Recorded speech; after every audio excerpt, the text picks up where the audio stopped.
The Adventure of the Sign of Four। वो मेरे सवालों का जवाब करीब करीब नहीं दे रहा था और पूरी शाम उसने अपने को किसी पेचीदे रासायनिक अनुसंधान में बिजी रखा, जिसमें बकयंत्रों को तपाने और भापों से अर्क बनाने का सिलसिला चलता रहा, जिसकी वजह से अपार्टमेंट में इतनी बदबू भर गई कि मुझे बाहर जाना पड़ा। पौ फटने तक मुझे उसकी परख नलियों की खनक सुनाई पड़ती रही, जिससे मुझे पता चला कि वो अभी भी अपने बदबू भरे एक्सपेरिमेंट में बिजी है। मैं तड़के ही हड़बड़ा कर उठा और मुझे देखकर ताज्जुब हुआ कि वो मेरे सिरहाने पर खड़ा है। उसने एक घटिया किस्म की नाविक की ड्रेस पहन रखी थी और एक पी जैकेट और गर्दन पर एक लाल रंग का स्कार्फ लपेटा हुआ था। मैं नदी में जा रहा हूँ वॉटसन, वो बोला। मैंने बहुत सोचा है और मुझे इसमें से निकलने का एक ही उपाय समझ में आ रहा है। किसी भी हाल में से आजमाने में कोई हर्ज नहीं। फिर तो मैं भी तुम्हारे साथ आ सकता हूँ, मैंने कहा। नहीं, यहाँ पर मेरे प्रतिनिधि बनकर तुम ज़्यादा फायदेमंद रहोगे। मैं जाने से कतरा रहा हूँ क्योंकि मैं जानता हूँ कि आज ज़रूर कोई मैसेज आएगा। हालांकि कल रात विंगिस को इसकी उम्मीद नहीं थी। मैं चाहता हूँ कि तुम सारे नोट और टेलीग्राम खोजो और कोई खबर आने पर अपनी अक्ल का इस्तेमाल करो।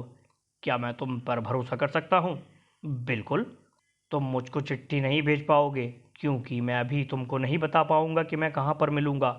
अगर सब ठीक रहा तो मैं ज़्यादा वक्त के लिए बाहर नहीं रहूँगा। आने से पहले मुझे किसी न किसी तरह खबर मिल ही जाएगी। नाश्ते के वक्त तक मुझे उसकी कोई खबर नहीं मिली, पर स्टैंडर्ड अखबार खोलने पर मैंने पाया कि वारदात के बारे में ताज़ा जानकारी थी। अपर नॉरवुड की वारदात के बारे में हम ये मानने को मजबूर हैं कि जितना पहले सोचा गया था, ये घटना उससे कहीं ज़्यादा पेचीदा और रहस्यमयी है। ताज़ा सबूतों से मालूम पड़ा है कि यह संभव है कि मिस्टर थेडियस शाल्टो का इस घटना से किसी भी तरह का वास्ता होगा। कल शाम उनको और हाउसकीपर मिसेस बर्नस्टोन को रिहा कर दिया गया। फिर भी माना जा रहा है कि पुलिस को असली अपराधियों का सुराग है और उसकी तहकीकात स्कॉटलैंड यार्ड के मिस्टर एथेनली जोन्स अपनी मशहूर स्फूर्ति और चतुराई के साथ कर रहे हैं और किसी भी वक्त कुछ और गिरफ्तारियां हो सकती हैं। यहाँ तक तो सब संतोषजनक है, मैंने सोचा। दोस्त शल्टो महफूज है। मालूम नहीं ये ताज़ा सुराग क्या हो सकता है। हालांकि ऐसा लगता है कि जब भी पुलिस से कोई भारी भूल हो जाती है तो वो घिसी पिटी बात कहती है। मैंने अखबार मेज़ पर पटक दिया, पर उसी पल मेरी नज़र एक एडवर्टीज़मेंट पर पड़ी जो इस तरह था। खोया। सूचित किया जाता है कि मोर्टी साइड स्मिथ नाविक और उसका बेटा जिम पिछले मंगलवार को सुबह करीब 3 बजे स्मिथ वॉर्फ से अपनी स्टीम लॉन्च औरोरा लेकर निकले थे, जो काले रंग की है और उस पर 2 लाल पट्टियां बनी हैं, जिसका रंग धुआंकश काला है और उस पर एक सफ़ेद पट्टी बनी है। जिस किसी को भी उपरोक्त मोर्टीसाइड स्मिथ और औरोरा नाम की उस लॉन्च के बारे में जानकारी हो तो वो 221 बेकर स्ट्रीट या फिर स्मिथ वॉर्फ पर मिसेज स्मिथ को इसकी सूचना दे। इसकी सूचना देने वाले किसी भी व्यक्ति को इनाम में 5 पाउंड दिए जाएंगे। जाहिर तौर पर यह होम्स का ही काम था। बेकर स्ट्रीट का पता इस बात का सबूत था। मुझे ये बड़ी चतुराई का काम लगा क्योंकि भगोड़े इसको पढ़कर यही समझेंगे कि उनकी पत्नी ने पति की स्वाभाविक चिंता करते हुए छब्बा दिया होगा। वो दिन काफ़ी लंबा था। दरवाजे पर कोई भी खटका होते ही या सड़क पर किसी तेज आहट के होते ही मैं सोचता या तो होम्स लौट आया है या उस विज्ञापन का जवाब आया है। मैंने पढ़ने की कोशिश की, पर मेरे विचार इस विचित्र मसले पर टिक जाते और मैं उस खलनायकी जोड़े के बारे में सोचने लगता जिसका हम पीछा कर रहे थे। क्या मेरे दोस्त के तर्क में कोई भारी गलती हुई थी? क्या वो किसी भारी गलत फहमी का शिकार तो नहीं हुआ? क्या ये पॉसिबल नहीं कि उसके चुस्त और सतर्क दिमाग ने ये पूरा सिलसिला गढ़ने में कोई चूक की हो? मैंने उसको पहले कभी भी गलत नहीं पाया था, पर तेज से तेज दिमाग रखने वाला भी कभी कभार धोखा खा सकता है। मैंने सोचा कि पॉसिबल है वो अपने तर्क की गहराई में इतना डूब चुका है कि वो इस मामले के सूक्ष्म रहस्य ढूंढने में बिजी है, जबकि इसका सीधा साधा ब्यौरा सामने दिखाई दे रहा है। पर दूसरी तरफ मैंने खुद भी सबूत देखे थे और मैंने उसके निष्कर्षों के कारणों को चुना था। जब मैंने इन विचित्र परिस्थितियों की लंबी कड़ियों के बारे में फिर से सोचा, जिसमें से कई फजूल की भी थीं, सभी एक ही दिशा की ओर इशारा कर रही थी, तो मैं भी इनकार नहीं कर सका कि भले ही होम्स का तर्क गलत हो, पर हकीकत उतनी ही चौंकाने वाली निकलेगी। दोपहर 3 बजे घंटी जोर से बजी। हॉल में एक गरजदार आवाज़ गूंजी और मुझे देखकर ताज्जुब हुआ कि मिस्टर एथेनली जोन्स जैसी बड़ी हस्ती आई है। पर इस वक्त तो उसके आत्मविश्वास से भरी होशियार शख्सियत नज़र नहीं आ रही थी। जिसने अपर नॉरवुड में यह मामला अपने हाथों में लिया था, वो मायूस था और बड़ा ही दब्बू लगा। Good day sir, good day, उसने कहा। मैं समझता हूँ कि शर्लक होम्स बाहर गए हुए हैं। हाँ, मैं कह नहीं सकता कि वो कब वापस आएगा, पर शायद आप इंतज़ार करना चाहेंगे। वो कुर्सी लीजिए और इनमें से कोई भी सिगार। धन्यवाद, मुझे कोई एतराज़ नहीं, उसने एक लाल रुमाल से चेहरा पोंछते हुए कहा। और एक विस्की और एक सोडा। ठीक है, आधा गिलास। साल के इस वक्त में काफ़ी गर्मी है और मेरे पास चिंताओं का ढेर है। नॉर्वुड मामले के बारे में मेरी राय जानते हो? मुझे याद है कि आपने एक राय जाहिर की थी। खैर, मैं उस राय का फिर से विचार करना चाहता हूँ। सर, मैंने अपना जाल मिस्टर शॉल्टो के ऊपर कस लिया था कि उसके बीच सुराख बनाकर उससे निकल गया। उसने सबूत दे दिया कि वारदात के वक्त वो कहीं और मौजूद था, जिसे झुटलाया नहीं जा सका। अपने भाई के कमरे से निकलने के बाद वो किसी न किसी की नज़रों के सामने रहा, इसलिए छतों पर चढ़ने वाला और गुप्त दरवाज़ों से भीतर आने वाला आदमी शॉल्टो नहीं हो सकता। ये एक बड़ा ही अंधेरा मामला है और मेरी पेशेवर काबिलियत दांव पर है। मैं थोड़ी सी मदद पाना चाहता हूँ। हम सभी को कभी न कभी मदद की ज़रूरत होती है। सर, आपका मित्र मिस्टर शर्लक होम्स अद्भुत इंसान है, उसने गहरी और राज भरी आवाज़ में कहा। वो एक ऐसा आदमी है जिसको मात नहीं दी जा सकती। मैंने उस युवा आदमी को कई सारे मामलों में दखल देते देखा है, पर मैंने ऐसा कोई मामला नहीं देखा जिस पर वो रोशनी न डाल पाया हो। उसके तरीके बड़े बेतरतीब हैं और वो किसी भी निष्कर्ष पर आने में थोड़ी जल्दबाजी दिखाता है, पर मैं समझता हूँ कि वो एक बड़ा अच्छा अफसर बन सकता है। मैं इसकी परवाह नहीं करता कि ये बात और कौन कौन जानता है। आज सुबह मुझे उसने तार भेजा, जिससे मैंने अंदाज़ा लगा रहा हूँ कि शॉल्टो मसले पर उसको कुछ और सुराग मिल गए हैं। ये रहा वो मैसेज। उसने अपनी जेब से तार निकाला और मुझे थमा दिया। ये पॉपुलर से 12 बजे भेजा गया था। फौरन बेकर स्ट्रीट आ जाओ, उसमें लिखा था। अगर तब तक मैं वापस नहीं पहुंचा तो मेरा इंतज़ार करना। मैं शाल्टो के गिरोह के काफ़ी करीब हूँ। ये गुत्थी सुलझने के वक्त अगर तुम हमारे साथ रहना चाहते हो तो आज रात हमारे साथ आ सकते हो। ये खबर अच्छी लगती है। जाहिर है कि उसने फिर से मामले की गंध पकड़ ली है, मैंने कहा। ओह, इसका मतलब वो भी गलती पर था, जोन्स बोल पड़ा। उसकी आवाज़ में संतोष झलक रहा था। कभी कभी हम में से अच्छा भी धोखा खा जाता है। हो सकता है कि इस बार भी वो गलत सुराग के पीछे हो, पर एक अफसर होने के नाते मेरा फ़र्ज़ है कि कोई भी मौका हाथ से फिसलने ना दूं। पर दरवाजे पर कोई है, शायद वो आ गया है। एक भारी कदम सीढ़ियों पर चढ़ता सुनाई पड़ा और इसके साथ ही खांसने खकारने की आवाज़ें भी, मानो चढ़ने वाले की सांस फूल रही हो। एक दो बार वो रुका, मानो चढ़ाई उसके ऊपर भारी पड़ रही है, पर आखिरकार वो दरवाजे तक आकर अंदर आ गया। वो आकृति उन आवाज़ों से मेल खा रही थी जो हमने सुनी थी। वो एक बूढ़ा आदमी था और नाविकों वाले कपड़े पहने था और गले तक बटन किया हुआ पी जैकेट। उसकी कमर झुकी हुई थी, उसके घुटने चरमरा रहे थे और उसकी सांसों से पता चल रहा था कि वो बुरी तरह दमा का शिकार है। वो एक मोटी लकड़ी की छड़ी से टिका खड़ा था और फेफड़ों में सांस भरने की कोशिश में उसके कंधे उठ गिर रहे थे। उसने अपनी ठोड़ी पर एक रंगीन स्कार्फ लपेटा हुआ था और तेज तर्रार आंखों और घनी सफ़ेद भौं के अलावा मुझे उसका चेहरा नज़र नहीं आ रहा था। मुझे लगा कि वो किसी ऊंचे ओहदे का नाविक है जो बूढ़ा होकर गरीबी में दिन काट रहा है। क्या बात है, मैंने पूछा। उसने बुढ़ापे की धीमी पारखी नज़रों से इधर उधर देखा। क्या यहाँ पर मिस्टर शर्लक होम्स हैं? वो बोला। नहीं, पर उसकी जगह मैं हूँ। उसको देने के लिए जो भी खबर लाए हो वो मुझे दे सकते हो। मैं उसी को बताना चाहता था, वो बोला। पर मैं कह रहा हूँ कि उसकी जगह इस वक्त मैं हूँ। क्या ये बात मोर्डिकाई से स्थित की नाव से रिलेटेड है? हाँ, मैं जानता हूँ कि वो कहाँ है और मैं ये भी जानता हूँ कि वो लोग कहाँ हैं जिनका वो पीछा कर रहा है। मैं जानता हूँ कि खजाना कहाँ है, मुझे सब कुछ मालूम है। तो फिर मुझे बता दो और मैं उसको बता दूंगा। मैं उसी को बताना चाहता हूँ। उसने बहुत बूढ़े आदमी की तरह जिद की। ठीक है, तुमको उसका इंतज़ार करना होगा। नहीं नहीं, मैं सारा दिन फजूल में खड़ा नहीं रह सकता। अगर मिस्टर होम्स यहाँ नहीं है तो मिस्टर होम्स को खुद ही पता लगाना होगा। मुझे तुम दोनों में से एक पर भी भरोसा नहीं है और मैं तुम्हें एक भी शब्द नहीं बताऊंगा। वो दरवाजे की तरफ खिसकने लगा, पर एथेनली जोन्स उसके सामने आ गया। ज़रा रुको मेरे दोस्त, उसने कहा। तुम्हारे पास ज़रूरी जानकारी है और तुमको यूं ही नहीं जाना चाहिए। हम तुमको यहीं पर रोकेंगे, चाहे तुम्हें अच्छा लगे या नहीं, जब तक हमारा दोस्त लौट कर नहीं आता। बूढ़े ने दरवाजे की तरफ भागना चाहा, क्योंकि एथेनली जोन्स ने अपनी चौड़ी छाती वहां टिका दी थी। उसने विरोध करना बेकार समझा। ये अच्छा सलूक है, अपनी छड़ी पटकता हुआ वो बोला।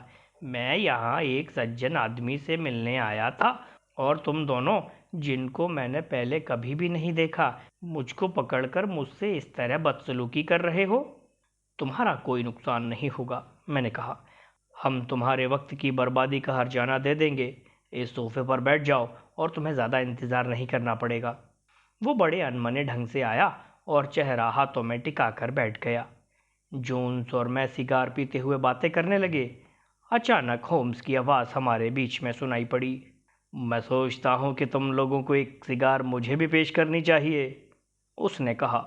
हम दोनों अपनी कुर्सियों से उछल पड़े। वहाँ पर होम्स हमारे पास बैठा मंद मंद मुस्कुरा रहा था। होम्स, मैं चिल्ला उठा, तुम यहाँ, पर वो बूढ़ा कहाँ गया? बूढ़ा ये रहा, उसने सफ़ेद बालों का गुच्छा सामने पेश करते हुए कहा। ये रहा वेग, दाढ़ी, भौहें वगैरह वगैरह। मैं सोच रहा था कि मेरा बेश बढ़िया है, पर मुझे बिल्कुल उम्मीद नहीं थी कि मैं इस इम्तिहान में सफल हो जाऊंगा। ओह बदमाश, खुश होते हुए जोन्स ने कहा।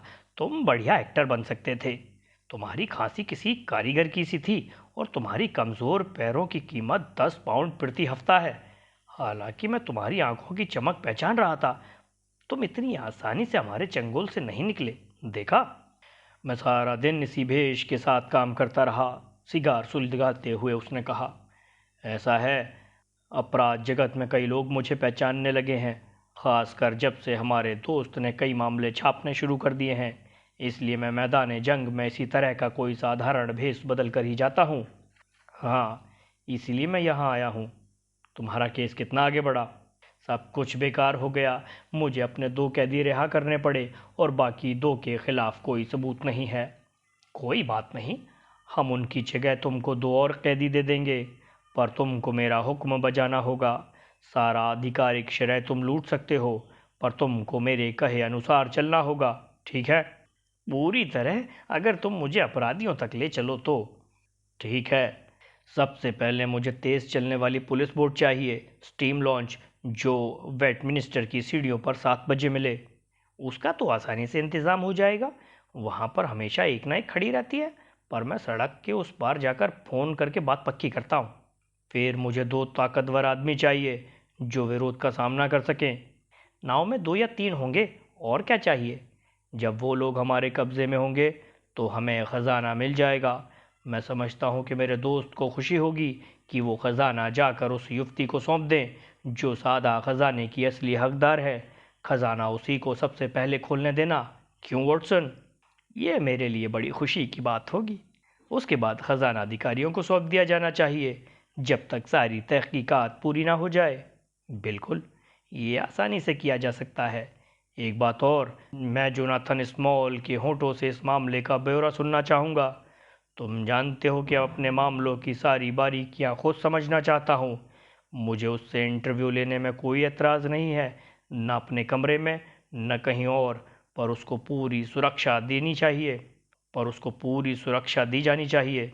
बिल्कुल। और कुछ? यही कि मैं ज़िद करता हूँ कि तुम हमारे साथ खाना खाओ। आधे घंटे में खाना तैयार हो जाएगा। मेरे पास ऑयस्टर और ग्राउस है और थोड़ी सी वाइट वाइन। वॉटसन, तुमने कभी भी मेरी हाउसकीपिंग की तारीफ नहीं की है। हमारा डिनर बड़ा खुशनुमा रहा। जब वो चाहता तो होम्स बहुत अच्छी तरह बातचीत कर सकता था और उस रात उसका बातचीत का मन था। वो बड़ा खुश नज़र आ रहा था। मैंने उसे कभी इतना चहकते नहीं देखा। उसने बारी बारी से कई विषयों पर बात छेड़ी, चमत्कार वाले नाटकों से लेकर मध्यकालीन मिट्टी के बर्तन बनाने की कला पर, स्ट्रेडिवेरियस वायलिनों से लेकर सीलोन में बौद्ध धर्म पर और भविष्य के लड़ाकू जलपोतों पर उसने चर्चा की, मानो उसने इनमें से हर एक विषय पर विशेष जानकारी हासिल की हो। उसका ये खुशनुमा मूड पिछले दिनों के गहन डिप्रेशन से बिल्कुल अलग था। फुर्सत के वक्त एथेनली जोन्स भी बड़ा मिलनसार साबित हुआ और बहुत ही खुश होकर डिनर में शामिल रहा। मैं ये सोचकर खुश था कि हम अपने काम को पूरा करने के बिल्कुल करीब आ पहुँचे थे और होम्स की खुशी मुझे भी लग गई। डिनर के दौरान हम तीनों में से किसी ने भी काम का जिक्र नहीं किया जिसने हम तीनों को मिलाया था। जब टेबल साफ हो गई, होम्स ने घड़ी पर नज़र डाली और पोर्ट के 3 गिलास भर दिए। हमारी छोटी सी यात्रा की सफलता को सलाम और वक्त आ गया है कि हम चल पड़ें। तुम्हारे पास पिस्तौल है वॉटसन? डेस्क में मेरी पुरानी सर्विस रिवॉल्वर है। फिर अच्छा होगा कि तुम उसे ले चलो। हर तरह से तैयार रहना ठीक है। मैं देख रहा हूँ कि कैब दरवाजे पर खड़ी है। मैंने उसे 6:30 बजे बुलाया था। 7 बजे की कुछ देर बाद हम वेस्टमिनिस्टर वार्फ पहुँचे और लॉन्च को इंतज़ार करते पाया। होम्स ने उसको पारखी नज़रों से देखा। इसमें ऐसा कुछ तो नहीं है जिससे पता चल सके ये पुलिस की बोट है? हाँ, किनारे पर लगा ये हरा लैंप। तो फिर उसको उतार लो। ये छोटा सा बदलाव लाया गया। हम उस पर सवार हुए और रस्सियां हटा दी गईं। जोन्स, होम्स और मैं पीछे की तरफ बैठ गए। एक ने पतवार संभाली और एक इंजन पर बैठा और 2 हट्टे कट्टे पुलिस वाले आगे की तरफ बैठे। कहाँ चलना है? जोन्स ने पूछा। टावर तक। उनसे कहना जैकबसन यार्ड के सामने रुक जाएं। हमारी लॉन्च जाहिर था काफ़ी तेज थी। भरी हुई नावों की लंबी कतारों से हम तीर की गति से गुजरे, मानो वो नावें चल ही नहीं रही हों। जब हमने एक स्टीमर को पछाड़ कर पीछे छोड़ दिया तो होम्स संतोष से मुस्कुराया। हम नदी पर किसी को भी पकड़ सकेंगे, वो बोला। हाँ, ऐसा तो नहीं है, पर बहुत कम लांचें हमें पछाड़ सकती हैं। हमें औरोरा को पकड़ना होगा और वो अपनी रफ्तार के लिए जानी जाती है। मैं तुम्हें इस जगह के बारे में बताऊंगा वॉटसन। तुम्हें याद होगा कि मैं इतनी सी बात पर कितना नाराज़ हो गया था। हाँ, तो मैंने एक रासायनिक प्रयोग में उलझकर अपने दिमाग को पूरा आराम दिया। हमारे एक राजनेता ने कहा है कि किसी और काम में उलझना ही सबसे अच्छा आराम होता है। ऐसा ही है। जब मैं हाइड्रोकार्बन घोलने में सफल हो गया जिसमें मैं मशगूल था, मैं वापस शॉल्टो की समस्या पर आया और मैंने पूरे मामले पर विचार किया। मेरी खोजी लड़के नदी के ऊपर से नीचे गए, पर कोई नतीजा नहीं निकला। लॉन्च न कहीं रुकी हुई थी न वापस आई थी। उसमें छेद करके उसे डुबोया भी नहीं जा सकता था। हालांकि अगर सब ओर से असफलता मिली तो यही नतीजा निकालना पड़ेगा। मैं जानता था कि स्मॉल नाम का यह आदमी कुछ हद तक चालाक है, पर मुझे नहीं लगता कि वो ऊंचे दर्जे की चालाकी कर पाएगा। फिर मैंने सोचा, क्योंकि वो कुछ वक्त से लंदन में रह रहा है, क्योंकि हमारे पास सबूत हैं कि वो पौंडीचेरी लॉज पर लगातार नज़र रखे हुए था, वो पल भर में ही गायब तो नहीं हो सकता। उसे कुछ तो वक्त लगेगा ही, चाहे एक दिन ही क्यों ना हो, कि जाने की तैयारी कर सके। मुझे तो यही संभावना नज़र आ रही थी। ये थोड़ी कमज़ोर है, मैंने कहा। यह भी पॉसिबल है कि इस वारदात से पहले ही उसने सारी तैयारी कर रखी हो। नहीं, मैं ऐसा बिल्कुल नहीं समझता। ये जिस भी मांद में दुबका हुआ था वो ज़रूरत के समय के लिए बड़ी अनमोल रही होगी। इसलिए जब तक उसे पूरा भरोसा नहीं हो गया कि उसकी कोई ज़रूरत नहीं रही, तब तक उसने उसे नहीं छोड़ा होगा। पर एक दूसरी बात दिमाग में आई। जोनाथन स्मॉल ने सोचा होगा कि उसके सहयोगी की अलग दिखने वाली आकृति, भले ही उसे कोई भी भेष पहनाया गया हो, अफवाहों को हवा देगी और पॉसिबल है कि उसे नॉरवुड त्रासदी से जोड़ा जाए। इन सब बातों को वो चालाकी से समझता था। वो अपने रहने की जगह से अंधेरे की ओट में निकलेंगे और वो चाह रहे होंगे कि दिन चढ़ने से पहले वापस आ जाएं। अब मिसेस स्मिथ के हिसाब से जब उन्हें नाव मिली तब 3 बज चुके थे। काफ़ी रोशनी फैल चुकी होगी और घंटे भर में लोगों की चहल पहल शुरू होने वाली होगी। इसलिए मैंने तर्क दिया कि वो ज़्यादा दूर नहीं गए होंगे। उन्होंने खूब सारा पैसा देकर स्मिथ की ज़ुबान बंद कर दी। भाग निकलने के लिए उसकी लॉन्च रिजर्व की और ख़जाना लेकर अपने रहने की जगह पहुँचे। 2 रातों में जब उन्हें यह देखने का मौका मिला कि अखबारों का क्या रुख है और कहीं कोई शक तो नहीं, तब वो अंधेरे का फ़ायदा उठाकर ग्रेवसेंड या डाउन में किसी पानी के जहाज़ को पकड़ेंगे, जहां उन्होंने ज़रूर अमेरिका या किसी कॉलोनी की तरफ निकलने का इंतज़ाम कर रखा होगा। पर लॉन्च को तो अपने ठहरने की जगह नहीं ले गए होंगे। बिल्कुल, मैंने अंदाज़ा लगाया कि दिखाई न देने पर भी लॉन्च अभी ज़्यादा दूर नहीं गई होगी। फिर भी मैंने अपने को स्मॉल की जगह रख कर देखा। उसने ज़रूर यही सोचा होगा कि लॉन्च वापस भेजने या उसे किसी घाट पर खड़ा करने में खतरा है, क्योंकि अगर पुलिस उनको ढूंढने लगी तो लॉन्च से उन तक पहुंचने में आसानी होगी।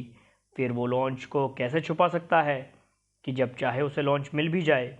मैंने सोचा कि अगर मैं उसकी जगह होता तो क्या करता। मैं एक ही तरीका सोच पा रहा था। मैं लॉन्च किसी नाव बनाने वाले या मरम्मत करने वाले को सौंप सकता हूँ, उसको यह हिदायत देते हुए कि उसमें कुछ बदलाव किए जाएं। फिर लॉन्च उसके यार्ड में रख दी जाएगी और इस तरह वो अच्छी तरह छुप जाएगी। इस तरह से कुछ घंटों की मोहलत में मुझे मिल भी जाएगी। ये तो बड़ा सरल लग रहा है। बस ये साधारण बातें ही तो नज़रअंदाज हो जाती हैं। फिर भी मैंने इसी विचार पर अमल करने की ठानी। मैं तुरंत ही इस नाविक के भेष में चल पड़ा और नदी पर पड़ने वाले सभी घाटों में पूछताछ की। 15 में कोई सुराघात नहीं लगा, पर 16वें में जैकबसन पर मुझे पता चला कि औरोरा उनकी 2 दिन पहले लकड़ी के पैर वाले एक आदमी ने सौंपी थी। पतवार में कोई फेरबदल करने की छोटी सी बात कही थी। फोरमैन ने कहा, पतवार में कोई खराबी नहीं है, वो वहाँ पर खड़ी है, लाल पट्टियों वाली। उसी वक्त मोर्टिकाइस स्मिथ को छोड़ कौन आएगा, जो लॉन्च का गुमशुदा मालिक था। वो बुरी तरह शराब के नशे में था। मैं उसे कहाँ पहचान पाता, पर उसी ने ज़ोर ज़ोर से अपना और अपनी लॉन्च का नाम लिया। मुझे आज रात 8 बजे ये चाहिए, ठीक 8 बजे, क्योंकि 2 भद्र पुरुष इसका इंतज़ार करेंगे और उनको देर नहीं होनी चाहिए। जाहिर था कि उन्होंने उसे मोटी रकम दी हुई थी, क्योंकि उसके पास बहुत से पैसे थे और वो आदमियों में लुटाता फिर रहा था। मैंने कुछ दूर तक उसका पीछा किया, पर वो एक मैखाने में घुस गया। इसलिए मैं वापस यार्ड गया और रास्ते में अपना ही एक लड़का मिल गया। इसलिए मैंने उसे लॉन्च की निगरानी करने के लिए खड़ा कर दिया। उसको पानी के किनारे खड़े रहना है और जब वो वहाँ से चलें तो अपना रुमाल हिलाना है। हम वहीं पर उन लोगों का इंतज़ार करेंगे और हम ज़रूर उन लोगों को खजाने समेत गिरफ्तार कर लेंगे। तुमने योजना बहुत अच्छी बनाई है, भले ही असलियत में अपराधी हों या ना हों, जोन्स ने कहा। अगर ये मामला मेरे हाथों में होता तो मैं जेकबसन यार्ड में पुलिस की एक टुकड़ी ज़रूर रखता और जब वो आते उन्हें गिरफ्तार कर लेता, जो कि कभी नहीं होता। स्मॉल नाम का आदमी बड़ा घुटा हुआ है। वो अपने आगे किसी को भेजेगा और कोई भी शक होने पर वो हफ्ते भर के लिए चुपचाप छिपा पड़ा रहेगा। पर तुम अगर मोर्डिकाइस स्मिथ के साथ रहते तो उनके छुपने की जगह पहुंच पाते, मैंने कहा। उस हालत में मेरा दिन ही खराब हो जाता। इस बात की 100 में से 1 संभावना है कि स्मिथ को जानकारी है कि वो कहाँ रह रहे हैं। जब तक उसको शराब और अच्छी आमदनी मिलती रहती है, वो सवाल क्यों पूछेगा। वो उसे संदेश पहुंचाते रहते हैं कि क्या करना है, क्या नहीं। मैंने हर संभव तरीके पर विचार किया और यही सबसे अच्छा है। जब यह बातचीत जारी थी, हम थेम्स पर स्थित पुलों की लंबी श्रृंखला पार कर रहे थे। जब हम शहर से गुजरे, सेंट पॉल के शिखर पर बने क्रॉस पर सूरज की आखिरी किरणें सोना बिखेर रही थी। हमारे टावर पर पहुंचने से पहले अंधेरा हो चुका था। वो रहा जेकबसन यार्ड, होम्स ने सरी की तरफ नाव के पालों की ओर इशारा करते हुए कहा। धीरे धीरे नाव की ओट में चलो। उसने जेब से रात का चश्मा निकाला और कुछ देर तक किनारों की तरफ देखता रहा। मुझे अपना चौकीदार अपनी जगह पर खड़ा दिखाई दे रहा है, उसने कहा, पर रुमाल का था पता नहीं है। अब तक हम उत्साहित थे, पुलिस वाले और बाकी दोनों भी। हालांकि उन्हें ज़्यादा नहीं पता था कि क्या चल रहा है।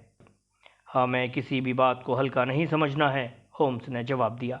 हालांकि 10 में से 1 उम्मीद यही है कि वो इस ओर आएंगे, पर हम निश्चिंत नहीं हो सकते। इस जगह से हमें यार्ड में एंटर दिखाई दे रहा है और वो हमें नहीं देख सकते। आज की रात एकदम साफ और काफ़ी रोशनी रहेगी। हमें यहीं पर रहना होगा जहाँ पर अभी हम हैं। देखो, गैस की रोशनी में कैसे वहाँ पर लोग आते जाते दिखाई दे रहे हैं। दोस्तों, कहानी अब भी जारी है। इसका अगला भाग सुनने के लिए चैनल को ज़रूर सब्सक्राइब करें और बेल आइकन को भी हिट करते चलें ताकि आने वाले एपिसोड की नोटिफिकेशन सबसे पहले आपको मिले। तो मिलते हैं अगले एपिसोड में।